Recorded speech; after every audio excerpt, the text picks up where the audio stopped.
The night was thick with silence, a heavy presence hanging in the air.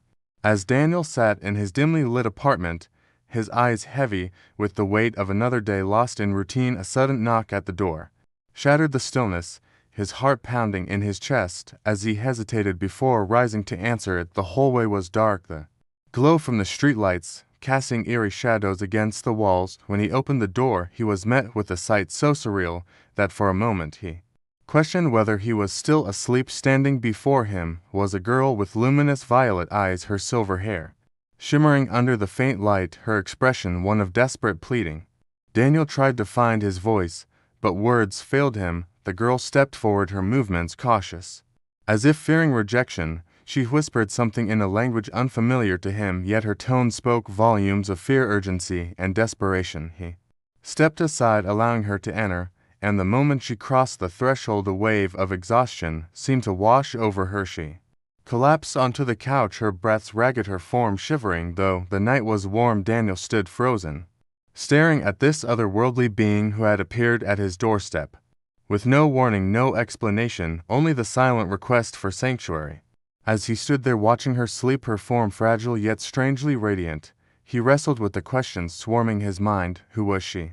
Where had she come from? Why had she chosen his door to knock on at such an ungodly hour? He moved closer, his breath shallow as he reached out to touch her shoulder, but hesitated. What if she was dangerous? What if her presence here was not just a coincidence, but an omen of something far greater than he could comprehend? His thoughts were interrupted when she stirred, her eyes fluttering open.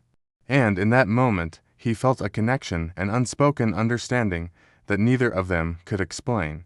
She sat up, her eyes filled with something that felt ancient, a sorrow that seemed beyond the limits of human suffering. She pressed her hands against her chest, speaking again in that strange melodic language, before taking a deep breath and finally forming words he could understand. My name is Leora. I come from a place beyond your sky, beyond your stars. My home is gone, and I have nowhere else to turn. Daniel felt a chill run through him, her words carrying the weight of a tragedy he could not yet fathom. She looked at him with pleading eyes, a silent request to believe her, to help her.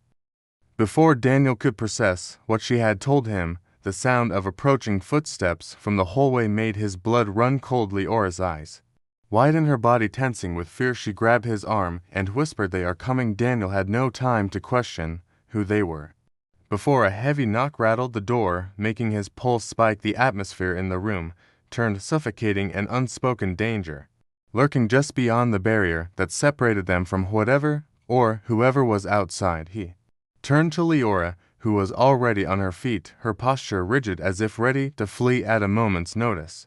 Daniel's instinct screamed at him to act, to move, to protect this strange girl who had stumbled into his life. With no warning, with no explanation, he grabbed her wrist, pulling her towards the back door leading into the alley. Just as the front door burst open, a group of shadowed figures stormed in, their movements precise and calculated. Daniel and Leora slipped into the night, their breathless strides echoing against the silent streets. The city felt different somehow, as if unseen eyes were watching them, as if the very air had thickened with something unnatural. They kept running, knowing that to stop was to be caught. They found refuge in an abandoned warehouse, its rusted doors barely holding against the wind that howled through its cracks. Daniel's lungs burned, his heart hammering as he turned to Leora, who leaned against a crate, her eyes scanning the darkness with an intensity that made him shiver. She spoke in hurried whispers, telling him of the ones who hunted her, of the ones who had destroyed her home and now sought to erase any trace of her existence. "They will not stop," she said, her voice heavy with certainty. "If they find me, they will take me, and you will not see me again." Daniel felt a cold dread settle in his bones. He had no reason to believe her, and yet something about the fear in her eyes told him this was real, more real than anything he had ever known. The world outside no longer felt familiar, every shadow a potential enemy, every distant sound a warning. Leora grabbed his hand, a silent plea to trust her, to believe her. They could not stay here, they had to keep moving, keep running before it was too late.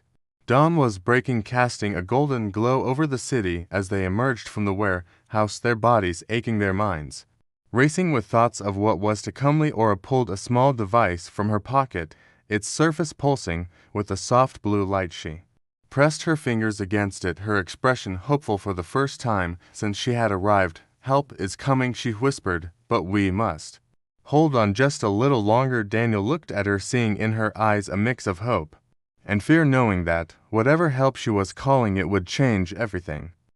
Before they could take another step, the silence was shattered by the sound of engines. Roaring figures emerging from the shadows with weapons drawn. Leora squeezed Daniel's hand before pushing him behind her, stance one of quiet defiance. "This ends tonight," she said, her voice unwavering as she raised the device, the air around them humming with energy. The figures hesitated, but only for a moment, before they charged forward.